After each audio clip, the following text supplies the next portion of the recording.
Tengah jalan-jalan nak pergi cari barang dapur, nak beli tomato, jumpa pula benda ni. Dia Proton Saga warna putih. Okay. Ini memang cantik betul lah. Ni bahagian belakang dia. Okay. Saya tulis lagi bond bila tu.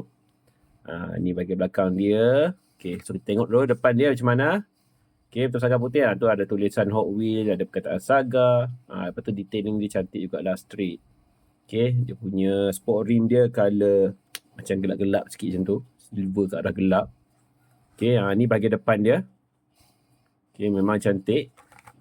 Bahagian belakang dia lampu warna merah sepatutnya tapi tak ada. Okay, ni bahagian atas dia. So, memang cantik lah. Bawah dia pun warna putih. Ni bahagian belakang dia. Ni cerita sikit pasal Proton semua kan. So, basically, yang ni cantik. Okay. Ni memang sesuai lah tu buat kolektor kan.